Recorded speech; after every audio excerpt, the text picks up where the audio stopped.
राधे राधे दोस्तों, हरि बोल। बहुत लोगों का एक ही प्रश्न होता है कि क्या हम बिना नहाए पूजा कर सकते हैं? क्या हम मल मूत्र जाने के बाद उसी वस्त्र में पूजा कर सकते हैं? उत्तर में है हाँ। पूजा का संबंध स्नान, भोजन आदि से नहीं। पूजा आप कहीं भी किसी स्थान पर कर सकते हैं, पर पूजा करते वक्त आपके मन में आलस, उदासी और दुनियादारी है तो पूजा का कोई लाभ नहीं। स्नान करने को इसलिए बोला जाता है कि आप स्वच्छ स्फूर्ति महसूस करते हैं और स्नान करने के बाद शरीर से आलस दूर हो जाता है और मन के भाव बदल जाते हैं। इसलिए स्नान पूजा से पहले बोला गया है, जिससे शरीर और मन में स्फूर्ति रहती है और आप अपने इष्ट का ध्यान जाप मन से कर सकते हैं।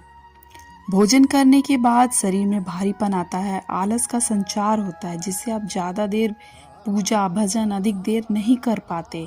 इसीलिए बिना भोजन किए सुबह स्नान करके पूजा पाठ करने को बोला जाता है। आपने एक बहुत ही प्यारी सी कहावत तो सुनी होगी, मन चंगा तो कटौती में गंगा। इसके पीछे की कहानी क्या थी, उससे हमें पता चलेगा कि पूजा में किस भाव से करनी चाहिए कि भगवान प्रसन्न हो जाए। एक समय की बात है, एक नगरी काशी में संत रविदास का जन्म हुआ था। रविदास जी को रैदास जी के नाम से जाना जाता था। इन्होंने अपनी आजीविका के लिए पैतृक कार्य को अपनाया, लेकिन इनके मन में भगवान की भक्ति पूर्व जन्म से पुण्य से रची बसी थी कि आजीविका को धन कमाने का साधन बनाने की बजाय संत सेवा का माध्यम बना लिया।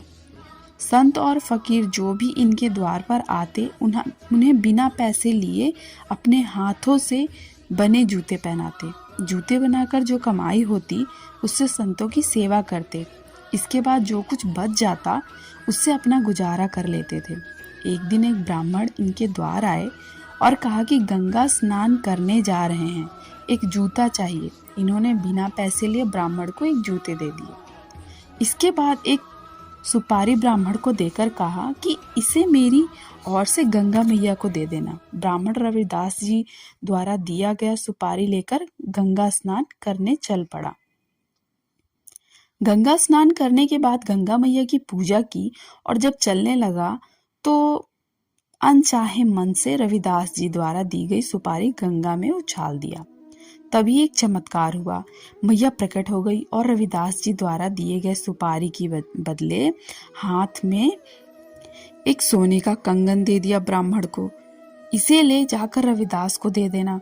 ब्राह्मण भाव विभोर होकर रविदास जी के पास गया और बोला, आज तक गंगा मैया ने मुझे दर्शन नहीं दिए, लेकिन गंगा मैया के दर्शन कभी प्राप्त ही नहीं कर पाया। लेकिन आपकी भक्ति का प्रताप ऐसा है कि गंगा मैया स्वयं प्रकट होकर आपकी दी हुई सुपारी को स्वीकार किया और आपको सोने का कंगन दिया। आपकी कृपा से मुझे भी गंगा मैया के दर्शन हुए। इस बात की खबर पूरे काशी में फैल गई। रविदास जी के विरोधियों ने इसे पाखंड बताया और कहा कि अगर रविदास की सच्ची भक्ति है तो दूसरा कंगन लाकर दिखाए।